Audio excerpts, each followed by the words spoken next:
నమస్తే నేను Devi welcome to story board. Bal Thackeray కన్నెర చేస్తే మరాఠా రాజకీయాలు వణికిపోయాయి.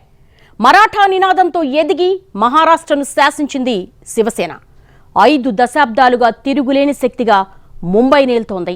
సినిమా, రియల్ ఎస్టేట్, మీడియా, స్థానిక రాజకీయాలు అన్నిటిపై ఆధిపత్యం చూపిన శివసేనలో ఏం జరుగుతోంది? ఇంతటి భారీ సంక్షోభంలో ఎందుకు పడింది? గాండ్రించే పులి లాంటి పార్టీకి ఇప్పుడేమైంది? ఇదే స్టోరీ బోర్డ్.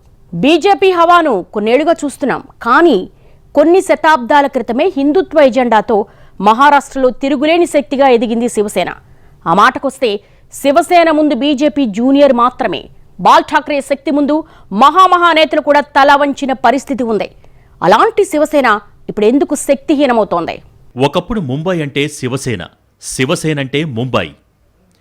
మహారాష్ట్ర రాజకీయాలను శాసించిన శివసేన, మాతోశ్రీ బిల్డింగ్ నుంచి చక్రం తిప్పిన బాల్ ఠాక్రే, ప్రాంతీయవాదాన్ని బలంగా వినిపించిన ఉద్యమ పార్టీ ఇలా ఎందుకు మిగిలింది? జూనియర్ పార్టీ బీజేపీ శివసేనను మింగేస్తోందా? బాల్ ఠాక్రే దూకుడు ఉద్దవ్లో కరవైందా? ఎలాంటి పార్టీ ఎలా అయింది? ఒకప్పుడు ముంబైతో సహా మహారాష్ట్రను శాసించింది. ఆ మాటకొస్తే బాల్ ఠాక్రే మాతోశ్రీ నుండి కేంద్ర రాజకీయాలను కూడా ప్రభావితం చేశారు. అన్నింటికీ మించి కాషాయానికి పేటెంట్ల దశాబ్దాల పాటు నిలిచిన పార్టీ శివసేన. మరాఠా ప్రజల ఆత్మగౌరవానికి మారుపేరుగా, భూమిపుత్రుల ఉద్యమానికి చిరునామాగా నిలిచిన శివసేన తన జూనియర్ పార్టీ బీజేపీ ఎత్తుగడలకు నేలమట్టమవుతోందా? కింగ్ మేకర్గా ఉన్నంతకాలం బలంగా ఉంది.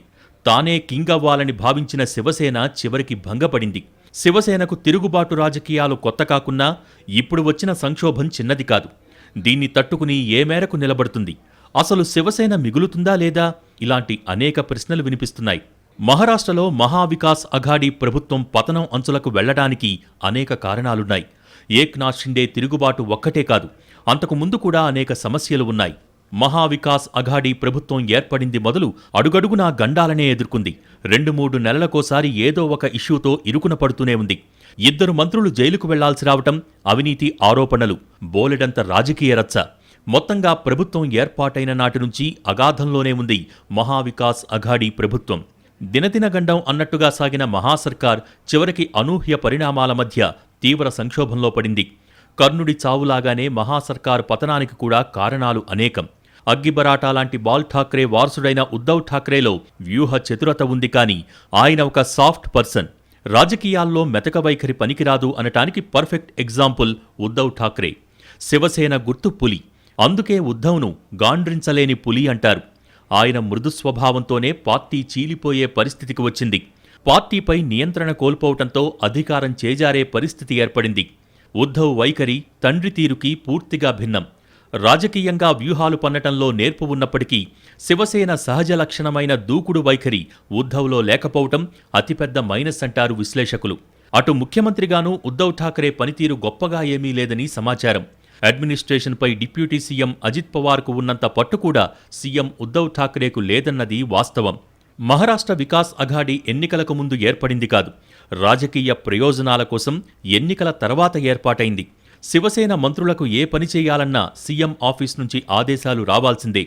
మరోవైపు ఉప ముఖ్యమంత్రి అజిత్ పవార్ మితిమీరిన జోక్యం కూడా ప్రభుత్వంలో ఉంది.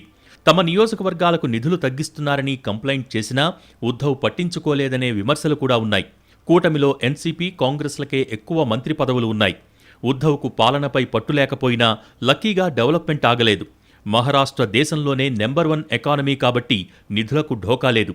అభివృద్ధేమీ కుంటుపడకపోగా చాలా పనులు జరిగిపోయాయి. అలాగే ఎమ్మెల్యేలకు టైం ఇవ్వడు అనేది ఉద్ధవ్పై ఉన్న మరో కంప్లైంట్. పాలనపై దృష్టి పెట్టడం కంటే తన ప్రవృత్తులపైనే ఉద్ధవ్కు ఎక్కువ ఆసక్తి అన్న ప్రచారముంది. ఉద్ధవ్ ఠాక్రే అంతకుముందు పూర్తిగా శివసేన అధినేత బాల్ ఠాక్రే తన తండ్రి, ఆయన ఛత్రఛాయల్లోనే ఉండిపోయారు తప్ప ఇప్పుడు ప్రత్యక్షంగా పాలనలో రాజకీయాల్లో పెద్ద పాత్ర వహించలేదు. అటువంటి వ్యక్తి ఉన్న పాలన ముఖ్యమంత్రి అయ్యారు. అయిన తర్వాత చాలా వరకు కార్యకర్తలకు, ముఖ్య నాయకులకు కూడా ఆయన అందుబాటులో ఉండరనే పేరు వచ్చింది. ఎక్కువగా బ్యూరోక్రాట్ల మీద, రాష్ట్ర చీఫ్ సెక్రటరీ మీద ఆయన ఆధారపడుతున్నారని అనేకసార్లు ఆరోపణలు చేసినాం. వాళ్ళ దాంట్లో భాగస్వాములుగా ఉన్న పార్టీలు కూడా ఫిర్యాదు చేశాయి, ఆయన అసలు అందుబాటులో ఉండట్లేదు. అయినా ఆయనలో మార్పు రాలేదు. శివసేనకు ఒకప్పుడు బీజేపీతో సన్నిహిత సంబంధాలుండేవి. 1995లో జరిగిన అసెంబ్లీ ఎన్నికల్లో శివసేన బీజేపీ కూటమి అధికారం చేపట్టింది. అయితే బాలాసాహెబ్ ఉన్నంతకాలం శివసేనదే పైచేయి.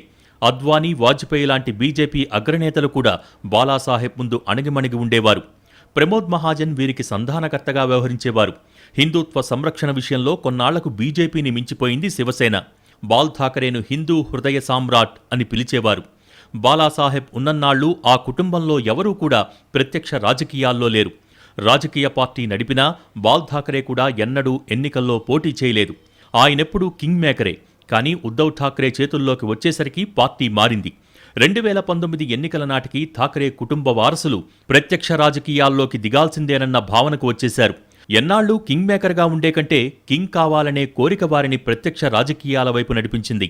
ఠాకరే కుటుంబంలో మొదటిసారిగా బాలాసాహెబ్ మనవడు, ఉద్ధవ్ పెద్ద కొడుకు ఆదిత్య ఠాకరే ఎన్నికల్లో పోటీకి దిగారు. ఠాకరే కుటుంబం నుంచి ఎన్నికల్లో పోటీ చేసిన మొదటి వ్యక్తి ఆదిత్యనే. కుటుంబ రాజకీయాల్లో భాగంగానే హిందుత్వ పార్టీ కాస్త ఫక్తు రాజకీయ పార్టీగా మారిపోయిందనే వాదన కూడా ఉంది. ఎప్పుడైతే బీజేపీని వదిలేశారో ఆ బేస్ కూడా శివసేనకి వెళ్ళిపోయింది. ఎన్సీపీ, కాంగ్రెస్ పార్టీ నాయకులు, చాలా సీనియర్ నాయకులు ఆ పార్టీలు పెరుగుతానికి వాళ్ళు చూసుకున్నారు. కానీ మహారాష్ట్రలో శివసేన తగ్గించే కొద్ది వాళ్ళు బలం పెరుగుతుంది కాబట్టి గవర్నమెంట్ను వాడుకొని శరద్ పవార్ కాంగ్రెస్ పార్టీ స్థాపించుకోవటానికి, బలపడటానికి వాళ్ళు చేస్తూ శివసేన వీక్ అయిపోయింది. ఆఖరికి వాళ్ళ పరిస్థితి శివసేనకి తగ్గిపోయి వచ్చింది. కాబట్టి ఆ పార్టీలో ఉన్న ఎమ్మెల్యేలు, ఆ పార్టీలో ఉన్న మెంబర్లు శివసేన ఇంకా మనం ఇలాగుంటే ఇంకా ఫ్యూచర్ మనకు ఉండదు అని వాళ్ళు తిరుగుబడితనం చేసి బీజేపీతో పొత్తు పెట్టుకోవాలి, ఈ పొత్తు వదిలేమని డిమాండ్ చేశారు ఉద్ధవ్ ఠాకరేని. దానికి జవాబు చెప్పలేకపోయారు. 2014లో వేర్వేరుగా పోటీ చేసినప్పటికీ శివసేన, బీజేపీ కలిసి ప్రభుత్వం ఏర్పాటు చేశాయి. బీజేపీకి ఎక్కువ సీట్లు ఉండటంతో ఆ పార్టీ వ్యక్తి సీఎం అయ్యారు. 2019 అసెంబ్లీ ఎన్నికల్లో రెండు పార్టీలు కలిసి పోటీ చేశాయి. బీజేపీనే ఎక్కువ సీట్లు గెలుచుకుంది. ప్రభుత్వ ఏర్పాటు జరిగిపోతోందనే ముందు సీఎం పదవిని షేర్ చేసుకోవాలని కండిషన్ పెట్టింది శివసేన. రెండు పార్టీల మధ్య చర్చలు జరిగాయి. సీఎం పదవి ఇచ్చేది లేదని బీజేపీ తెగేసి చెప్పింది. ఇదే అదనుగా ఎన్సీపీ అధినేత శరద్ పవార్ చక్రం తిప్పారు. మరాఠా రాజకీయాల్లో బద్ధశత్రువులుగా ఉన్న శివసేనతో మచ్చిక చేసుకునే ప్రయత్నం చేశారు. దీనికోసం కాంగ్రెస్ను కూడా ఒప్పించారు. సీఎం పదవిని ఉద్ధవ్ ఠాకరేకు వదిలేసి కీలక మంత్రి పదవులను ఎన్సీపీ, కాంగ్రెస్ పంచుకున్నాయి. ఇది మూడు పార్టీల కార్యకర్తలకు కూడా షాకే. దశాబ్దాల పాటు బద్ధశత్రువులుగా ఉన్న శివసేన, ఎన్సీపీ, కాంగ్రెస్లు అధికారం కోసం జట్టుకట్టడంతో శివ సైనికులను అసంతృప్తిలో పడేసింది. అన్నేళ్లు ఎవరికి వ్యతిరేకంగా పోరాడామో వారితోనే కలవటాన్ని శివసేన కార్యకర్తలు జీర్ణించుకోలేకపోయారు. అందులో ఏక్నాథ్ షిండే కూడా ఒకరు. ఇప్పుడు షిండే ఆధ్వర్యంలోనే మహాసర్కారు పతనమవుతోంది. మాతోశ్రీ నుండి కదలకుండా ముంబైని, మహారాష్ట్రను శాసించాడు. అంతటి నేత నుండి పగ్గాలందుకున్న ఉద్ధవ్ ఠాక్రే తండ్రికి భిన్నమైన ధోరణిలో సాగాడు. అదే ఆ పార్టీకి మైనస్గా మారింది. దూకుడు రాజకీయాలకు పెట్టింది పేరైన శివసేనలో సాత్వికంగా సాగే నేత చేతికి పగ్గాలు రావడంతో అసంతృప్తి పెరిగింది. పైగా బీజేపీ వ్యూహాలు, అంతర్గత సమస్యలు కలిసి అతుకుల బొంతలాంటి ప్రభుత్వం ఆది నుండి సమస్యలోనే ఉంది. శివసేన గురించి మాట్లాడాలంటే ఓ 5 దశాబ్దాలు వెనక్కి వెళ్లాలి. మరాఠా హక్కులు, భూమిపుత్రుల నినాదంతో శివసేన ఏర్పాటు చేశారు బాలాసాహెబ్ ఠాక్రే. తర్వాత హిందుత్వాన్ని భుజాలకెత్తుకున్నారు. ముంబై, థానే, పాల్ఘర్, కొంకణ్, మరాఠ్వాడా ప్రాంతాలలో శివసేన విస్తృతంగా విస్తరించింది. బాలాసాహెబ్ ఒక్క పిలిపిస్తే ముంబై గజగజా వణికిపోయేది. బంద్ అంటే ముంబై మహానగరంలో ఒక్క దుకాణం తెరుచుకునేది కాదు. బాల్ ఠాక్రే మాటలు తూటాలు. ఒకసారి ఒక్క మాటంటే వెనక్కు తిరగడమన్నది జరగనేలేదు. కోర్టు కేసులు, రాజకీయ సవాళ్లు దేనికీ వెరవలేదు. రాజ్యాంగబద్ధంగా ఎదిగిన రాజ్యాంగేతర శక్తి బాల్ ఠాక్రే. అవస్థలో ఉన్న వ్యవస్థను తన చెప్పుచేతల్లోకి తీసుకున్న వ్యక్తి బాల్ ఠాక్రే. మరాఠా ప్రజల కోసం తన ప్రాణమివ్వటానికైనా, ప్రాణం తీయటానికైనా సిద్ధమన్న నాయకుడు. భూమిపుత్రుల సిద్ధాంతంతో తెరపైకి వచ్చి కరడుగట్టిన ప్రాంతీయ తత్వంతో ముందుకెళ్లిన శివసేనను అడుగడుగు నడిపించిన మరాఠా యోధుడు బాల్ ఠాక్రే. కరడుగట్టిన ప్రాంతీయవాది అని విమర్శించినా, అరాచకవాదని ప్రత్యర్థులు ఆడిపోసుకున్నా తాను నమ్మిన సిద్ధాంతం కోసం చివరిదాకా నిలబడ్డాడు బాల్ ఠాక్రే. 1966 జూన్ 19న శివసేనను స్థాపించిన ఠాక్రే 1971 వరకు ఎన్నికల్లో పోటీ చేయలేదు. మరాఠా రాష్ట్రంలో మరాఠీలను వివక్షకు గురిచేసే ఆగ్రహ భావన నుంచి పుట్టిన పార్టీ అనతి కాలంలో ముంబైకర్లను ఆకర్షించింది. మహారాష్ట్రలో అసంతృప్తిగా ఉన్న నిరుద్యోగ యువతను ఆకర్షించింది. మహారాష్ట్ర విద్యార్థులనే ఉద్యోగాల్లోకి తీసుకోవాలని పారిశ్రామికవేత్తలపై తీవ్రంగా ఒత్తిడి తెచ్చారు. మరాఠా రాజకీయాలను శాసించిన ఠాక్రే ఎన్నోసార్లు సంచలన ప్రకటనలతో ముందుకెళ్లారు. భూమిపుత్రుల సిద్ధాంతం చుట్టూ అల్లుకున్న శివసేన ముంబై రాజకీయాలను 5 దశాబ్దాలుగా రూల్ చేస్తోంది. ఎవరెన్ని చెప్పినా కరుడుగట్టిన హిందూత్వవాదిగా తెరపైకి వచ్చిన బాల్ ఠాక్రే ఎన్ని అవాంతరాలు ఎదురైనా ఆ బాటను వీడలేదు. బాబ్రీ మసీదు విధ్వంసం తర్వాత జరిగిన అల్లర్లలో శివసేన పాత్ర ఉందని, ముంబై వరుస పేలుళ్ల తర్వాత సిక్కుల ఊచకోతకు శివసేనే కారణమని కోర్టులు హెచ్చరించినా కించిత్ కూడా బెదరలేదు. ఆఖరికి కోర్టులే కేసులు కొట్టేశాయి. కానీ ఠాక్రే మాత్రం ఎవరికీ సంజాయిషీ చెప్పలేదు. రాజకీయాల్లోకి వచ్చిన దశాబ్దానికి తాను ప్రతిపాదించిన భూమిపుత్ర సిద్ధాంతం పలచబడుతూ ఉండడంతో పాక్ ప్రేరేపిత ఇస్లామిక్ తీవ్రవాదానికి వ్యతిరేకంగా మరో ఎజెండాను లేవనెత్తారు. స్వతహాగా జర్నలిస్ట్ అయిన ఠాక్రే తన పత్రిక సామ్నాలో రాసే సంపాదకీయాలు మహారాష్ట్ర ప్రజల్ని కదిలించేవి. నేనో మరాఠా పుత్రుడిని, ఆ తర్వాతే భారతీయుడిని. ఈ మాటలు చాలు బాల్ ఠాక్రే తన మాతృభూమికి ఎంత ప్రాధాన్యమిస్తారో చెప్పటానికి. మరాఠీ మనూస్ అంటే మరాఠీలకే మహారాష్ట్ర అన్న నినాదమే ఆయనను నడిపించింది, రాజకీయంగా గెలిపించింది. ఇంత చరిత్ర ఉన్న శివసేన ఇప్పుడు సంక్షోభం అంచున ఉంది. పెద్దపులి ఎప్పుడూ గర్జించాలి, అదే దానికి ప్రత్యేకతను నిలబెడుతుంది. రాజకీయాల్లోనూ నేతలు అలాగే ఉండాలి. ఒక పార్టీని నడుపుతున్న సమయంలో మరింత జాగ్రత్తగా పార్టీ శ్రేణులపై పూర్తి పట్టు కలిగి ఉండాలి. ఏమాత్రం పట్టుజారినా మొదటికే మోసమొస్తుంది. ఇది మహారాష్ట్ర రాజకీయాల్లో నెలకొన్న పరిణామం. క్రమశిక్షణ కలిగిన పార్టీగా పేరొందిన శివసేన నిలువునా చీలిపోతోంది. బాల్ ఠాక్రే ఉన్న సమయంలో ఆయన మాటలు తూటాల తరహాలో దూసుకొచ్చేవి. ఉద్ధవ్ వైఖరి ఇందుకు పూర్తిగా భిన్నం.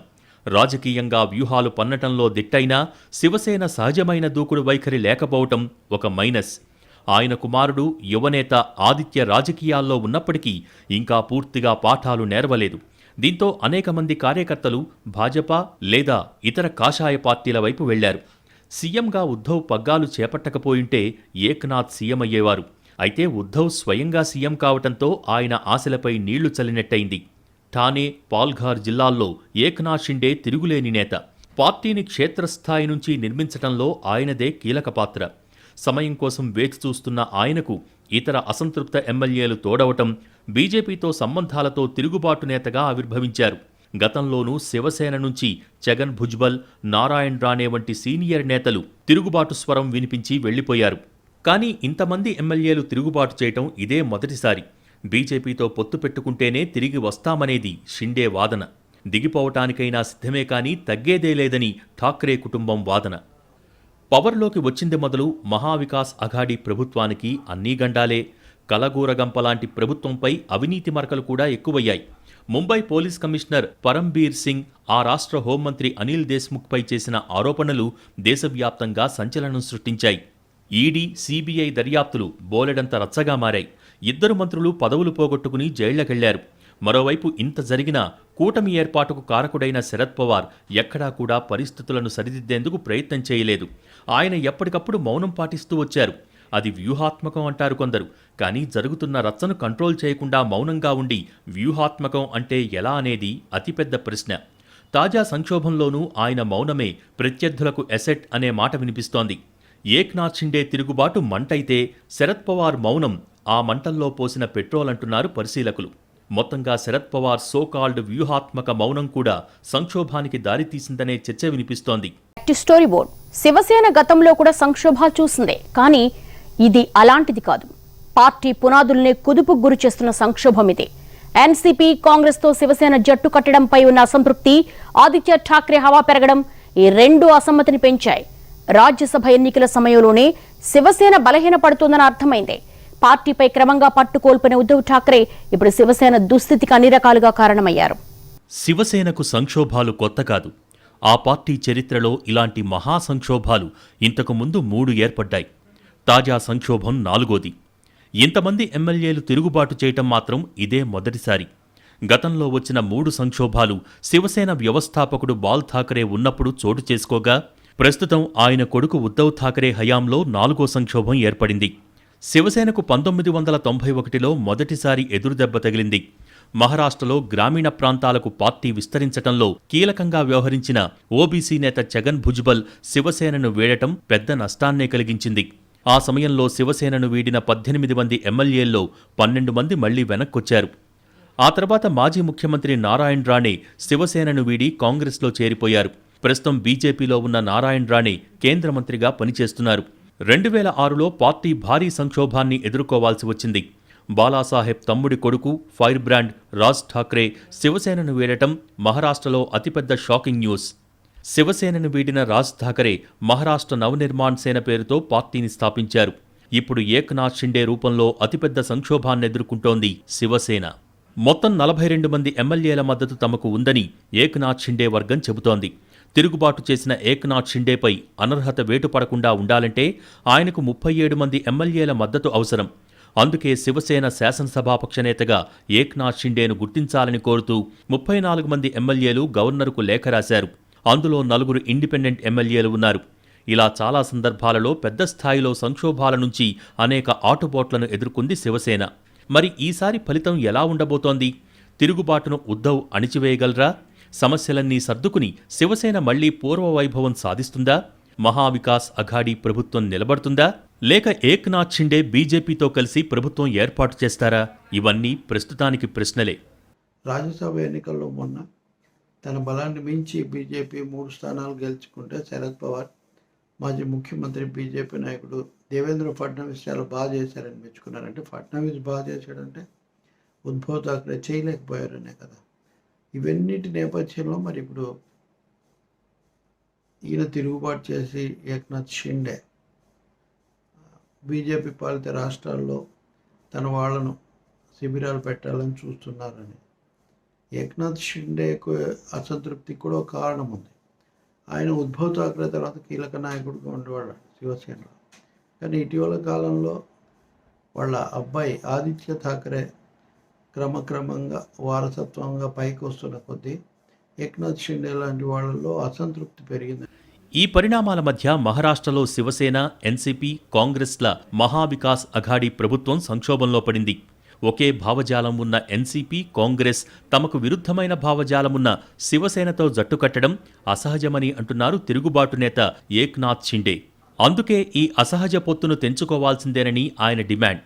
అంతేకాకుండా బీజేపీతో శివసేన కలిసి ప్రభుత్వం ఏర్పాటు చేయాల్సిందేనని డిమాండ్ చేస్తున్నారు. ఏక్నాథ్ షిండే తమకు అనుకూలమే కాబట్టి ఈ ఛాన్స్ వదులుకోకుండా ప్రభుత్వ ఏర్పాటుకు ప్రయత్నాలు చేస్తోంది బీజేపీ. పదవుల కోసం వాళ్ళ హిందుత్వాన్ని, వాళ్ళ ప్రిన్సిపల్స్ను వదిలేసి కాంగ్రెస్ పార్టీతో శరద్ పవార్తో కలిసి బీజేపీకి వ్యతిరేకం అవ్వారా? ఆ పార్టీలో ఈ అనుమానాలు వచ్చాక, ఈ అభిప్రాయాలు వచ్చాక పార్టీ నుంచి చాలామంది వదిలేయటం, తర్వాత ఈ పరిపాలనలో కూడా వాళ్ళకి అనుభవం లేదు, ఆ తత్వం లేదు కాబట్టి ఫెయిల్ అయిపోవటం. ఇవాళ పరిస్థితి శివసేనది 56 ఎమ్మెల్యేలు ఉంటే దాదాపు 45 మంది వదిలేసి వెళ్ళిపోయారు. మిగతా పార్టీల నుంచి ఒక్క ఎమ్మెల్యే వెళ్ళకపోవటం స్పష్టంగా ఇది ఉద్ధవ్ ఠాక్రే ఫెయిలియరు, ఆయన పర్సనల్ ఫెయిలియరు. ఆయన తండ్రి చెప్పిన సలహాలు తీసుకోలేదు కాబట్టి ఈవేళ శివసేన ఇక మళ్ళీ పైకి రాదు. మహారాష్ట్ర అసెంబ్లీలో 288 స్థానాలు ఉన్నాయి. అందులో బీజేపీకి 106, శివసేనకు 56, ఎన్సీపీకి 53, కాంగ్రెస్కు 44, ఎంఐఎంకు 2, ఆర్ఎస్పీ 1, జేఎస్ఎస్ 1, ఇండిపెండెంట్లు 24 మంది ఎమ్మెల్యేలు ఉన్నారు. శివసేనకు చెందిన ఓ స్థానం ఖాళీగా ఉంది. ఈ మధ్య నిర్వహించిన రాజ్యసభ ఎన్నికల్లో క్రాస్ ఓటింగ్ జరిగి బీజేపీకి చెందిన 3 అభ్యర్థులు గెలిచారు.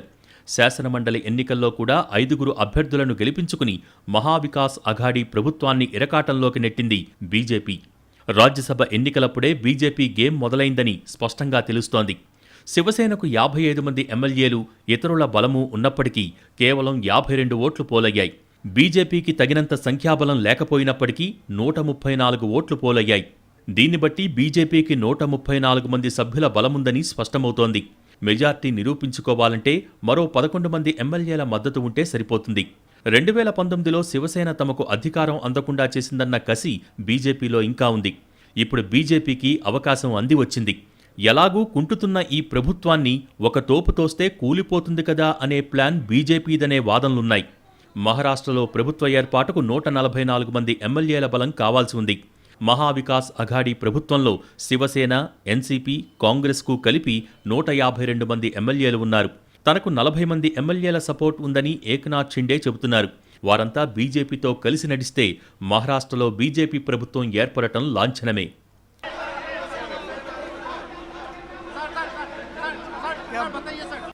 ఈ పరిణామాలను గమనిస్తే 5 దశాబ్దాలకు పైగా మహారాష్ట్ర రాజకీయాలను శాసించిన శివసేన ఇప్పుడు భారీ సంక్షోభంలో ఉందనే చెప్పాలి. బీజేపీ వ్యూహాల ముందు భావజాలంలో మిత్రులైనా నిలబడటం కష్టమనే అంశం స్పష్టమవుతోంది. బాల్ ఠాక్రే లాంటి బలమైన వ్యక్తి చేతుల్లో ఎదిగిన శివసేన భవిష్యత్తు ఇప్పుడు తర్వాతి తరం నేతల బలహీనతలతో ప్రమాదంలో పడిందని చెప్పొచ్చు.